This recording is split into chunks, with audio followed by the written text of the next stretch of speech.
ಎಲ್ಲರಿಗೂ ನಮಸ್ಕಾರ. ನನ್ನ ಚಾನಲ್ನ ವಿಸಿಟ್ ಮಾಡಿ ನನ್ನ ವಿಡಿಯೋನ ನೋಡ್ತಾ ಇರೋ ಎಲ್ಲರಿಗೂ ತುಂಬ ಹೃದಯದ ಸ್ವಾಗತ ನನ್ನ ಚಾನಲ್ಗೆ. ಎಲ್ಲರೂ ಹೆಂಗದೀರಿ? ನಾನಿವತ್ತು ನಮ್ಮ ಬ್ರೌನಿ ಬಗ್ಗೆ ಅಂದರೆ ನಮ್ಮದು ಶಿಡ್ಸು ಡಾಗ್ ಐತಲ್ಲ, ಅದಕ್ಕೆ ನಾವು ಬ್ರೌನಿ ಅಂತ ಕರಿತೀವಿ. ಸೊ ಅವನ ಬಗ್ಗೆ ವಿಡಿಯೋ ಮಾಡ್ತಾಯಿದ್ದೀನಿ. ಅವನ ಬಗ್ಗೆ ನಿಮ್ಗೆ ಇನ್ನು ಇನ್ಫಾರ್ಮೇಷನ್ ಕೊಡಬೇಕು ಅಂತ ಅಂದ್ಕೊಂಡೀನಿ. ಸೊ ಯಾರೆಲ್ಲ ಪೆಟ್ ಲವರ್ಸ್ ಅದೀರಿ ಅವ್ರಿಗೆ ಈ ವಿಡಿಯೋ ತುಂಬ ಅಂದರೆ ತುಂಬ ಯೂಸ್ಫುಲ್ ಆಗುತ್ತಾ ಅಂದ್ಕೊಂಡೇನಿ. ನನ್ನ ಚಾನಲಲ್ಲಿ ನೀವು ಏನೇನು ನೋಡ್ಬೋದು, ಯಾವ್ಯಾವ ಇನ್ಫಾರ್ಮೇಷನ್ ಬರುತ್ತಾ ಅಂತ ಅಂದರೆ ನನ್ನ life style, pet care, baby care, ಯಾಕಂದರೆ ನನ್ನ ಮಗ ಅದಾನ ಅನ್ನೋದು ಗೊತ್ತೈತಿ. ಸೊ ಅವ್ನದ್ದು ಹೆಂಗೆ ಕೇರ್ ಮಾಡ್ತೀವಿ, ಅವ್ನಿಗೆ ಯಾವ್ಯಾವ ಪ್ರಾಡಕ್ಟ್ಸ್ನ ಯೂಸ್ ಮಾಡ್ತೀನಿ, ಸೊ ಅದ್ರ ಬಗ್ಗೆ ನೋಡ್ಬೋದು.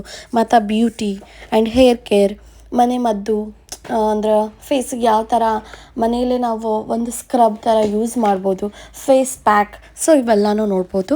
ಹೇರ್ಗೆ ಕೂಡ ಅಷ್ಟೇ. ಆ್ಯಂಡ್ ಟ್ರಾವೆಲ್, ಈಗ ತಾನೇ ನಾವು ಭಾಳ ಅಂದರೆ ಈಗ ಟ್ರಾವೆಲ್ ಕೂಡ ಮಾಡ್ತಿದ್ದೀವಿ. ಸೊ ಆ್ಯಂಡ್ ಕುಕ್ಕಿಂಗ್ ವ್ಲಾಗ್ಸ್ ಕೂಡ ಬರ್ತಾವೆ. ಎಲ್ಲ ಥರದ ಇನ್ಫಾರ್ಮೇಷನ್ನು ಕೂಡ ನೀವು ನನ್ನ ಚಾನಲಲ್ಲಿ ನೋಡ್ಬೋದು. ಸೊ ಪ್ಲೀಸ್ ಸಬ್ಸ್ಕ್ರೈಬ್ ಮಾಡ್ಕೊಳ್ಳಿ. ಆ್ಯಂಡ್ ಬನ್ನಿ, ತಡ ಮಾಡೋದು ಬೇಡ. ಸೊ ಬ್ರೌನಿ ಬಗ್ಗೆ ಹೇಳೋದಂದ್ರೆ, ತಮಗೆ ತಿಳಿಸ್ಕೊಡೋದು ಅಂದರೆ ಏನಂದ್ರೆ, ಅವನು ನಮ್ಮ ಮನೆಗೆ ಬಂದು ಆಗಸ್ಟ್ 29ಕ್ಕೆ ಬಂದಾನ. ಅವನಿಗೆ ನಾವು 45 ದಿನ ಆದಾಗ ನಾವು ಅವನ್ನ ಕರ್ಕೊಂಡ್ಬಂದಿದ್ದು ನಮ್ಮ ಮನೆಗೆ. ಸೊ ಯಾವುದೇ ಪೆಟ್ ಆಗಲಿ 45 ದಿನದ ಮುಂಚೆನೇ ತೊಗೊಳಕ್ಕೆ ಹೋಗ್ಬೇಡ್ರಿ, ಯಾಕಂದ್ರೆ ಭಾಳ ಅವ್ನು ಕೇರ್ ಮಾಡಬೇಕಾಗತ್ತೈತಿ. ಪಾಪು ಅವು ಚೆನ್ನಾಗಿರಬೇಕು ಅಂದ್ರೆ ಒಂದು 45 ಡೇಸ್ ಮಟ್ಟ ಆದರೂ ತಾಯಿ ಹಾಲು ಬೇಕೇ ಬೇಕು. ಯಾವುದೋ ಮಕ್ಕಳಿಗಾಯಿತು, ಮಕ್ಕಳಿಗೆ ಬೇರೆ, ಮನುಷ್ಯರದ ಬೇರೆ. ಬಟ್ ಈ ಪೆಟ್ಸು ಅಥವಾ ಪ್ರಾಣಿಗಳದ ಬೇರೆ ಥರ ಇರುತ್ತಲ್ಲ.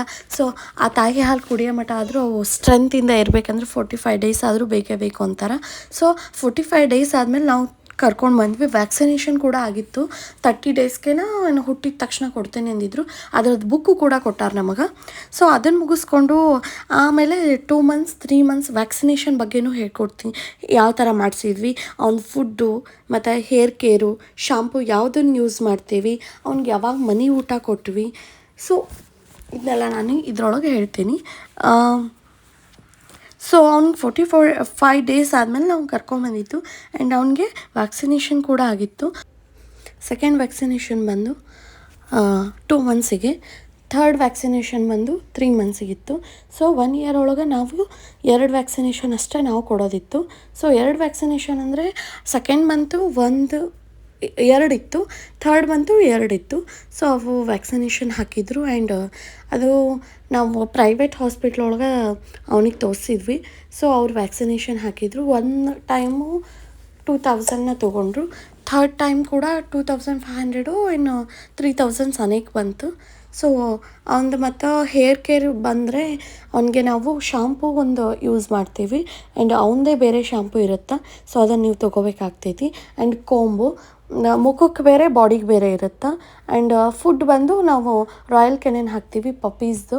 ಆ್ಯಂಡ್ ಅವನಿಗೆ ಸಣ್ಣವನಿರ್ತಾನೋ ಏನು, ನಾವು 45 ಡೇಸಿಂದ ತೊಗೊಂಬಂದಿದ್ವಲ್ಲ, 3 ಮಂತ್ಸ್ ಮಣ್ಣು ಏನೂ ಕೊಡಬೇಡ್ರಿ, ಬರೀ ಅವನಿಗೆ ರಾಯಲ್ ಕೆನೆನ್ನು ನೀರೊಳಗೆ ನೆನೆಸಿ, ಬಿಸಿನೀರೊಳಗೆ ನೆನೆಸಿ ಕೊಡ್ರಿ ಅಂದಿದ್ರು. ಸೊ 3 ಮಂತ್ಸ್ ಮಟ್ಟ ನಾವು ಹಂಗೆ ಮಾಡಿದ್ವಿ.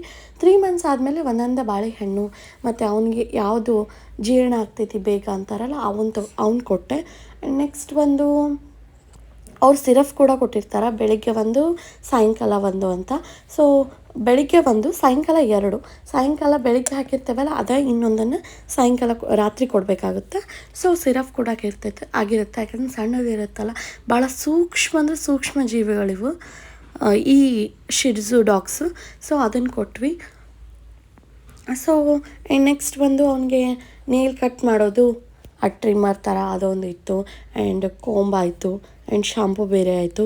ಆ್ಯಂಡ್ ಅವನಿಗಿಷ್ಟೇ, ಮತ್ತೇನು ಅವರು ಡೈಲಿ 1 ಟೈಮ್ ಆದರೂ ಅವನಿಗೆ ಕೋಂಬ್ ಮಾಡಬೇಕು, ಇಲ್ಲಾಂದ್ರೆ ಅವೆಲ್ಲ ಸುಕ್ಕಾದಂಗೆ ಮತ್ತು ಇದಾದಂಗೆ ಆಗುತ್ತೆ. ಆ್ಯಂಡ್ ಅವನಿಗೆ ಅವ್ರೇನು ಹೇಳ್ತಾರೆ, ಒಂದು 15 ಡೇಸ್ಗೊಮ್ಮೆ ನೀವು ಸ್ನಾನ ಮಾಡಿಸ್ರಿ ಅಂತಾರೆ. ಬಟ್ ಭಾಳ ಗಲೀಜು ಮಾಡ್ಕೊತಾನೆ. ಸೊ ಅದಕ್ಕೋಸ್ಕರ ನಾವೇನು ಮಾಡಿದ್ವಿ, ಒಂದು ವೀಕ್ಲಿ ಒನ್ಸ್ ಮಾಡಿಸ್ತೀನಿ.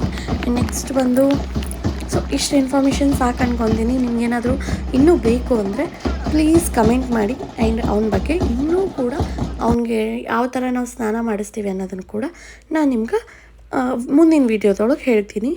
ಆ್ಯಂಡ್ ನೆಕ್ಸ್ಟ್ ಬಂದು ನಾವು ನೆಕ್ಸ್ಟ್ ಡೇ ನಮ್ಮ ಶಶುದು ಆ್ಯನ್ವಲ್ ಡೇ ಇತ್ತು, ಸೊ ಅದನ್ನು ಮುಗಿಸ್ಕೊಂಬಂದ್ರಾಯ್ತು ಅಂತ ಹೋಗಿದ್ವಿ.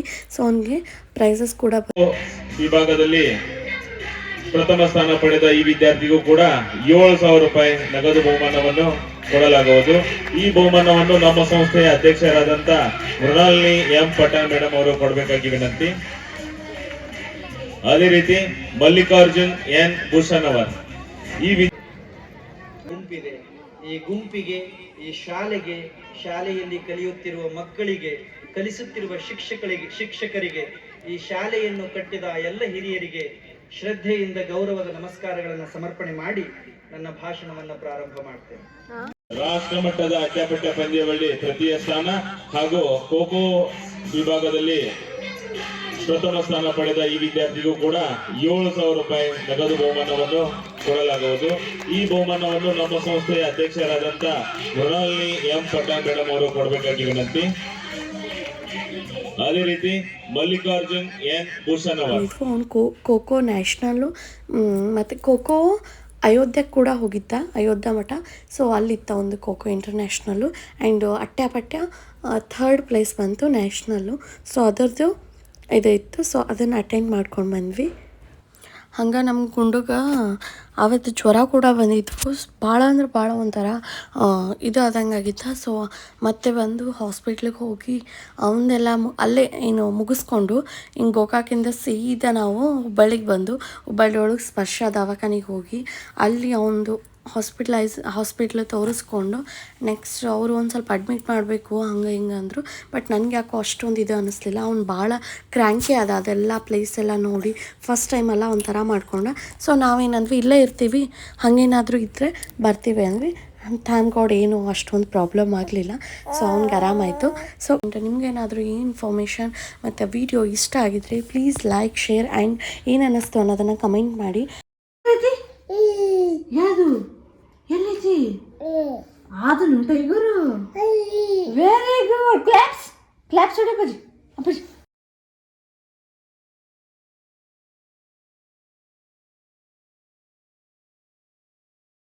ಆ್ಯಂಡ್ ಯಾರು ಶಿರ್ಜು ರಾಕ್ ಬಗ್ಗೆ ಇನ್ಫಾರ್ಮೇಷನ್ ಇನ್ನೂ ಬೇಕು, ನಾವು ಎಷ್ಟು ದುಡ್ಡು ಕೊಟ್ವಿ, ಏನು ಫುಡ್ ಕೊಟ್ವಿ ಅನ್ನೋದು ಬೇಕಂದರೆ ಪ್ಲೀಸ್ ಕಮೆಂಟ್ ಮಾಡಿ.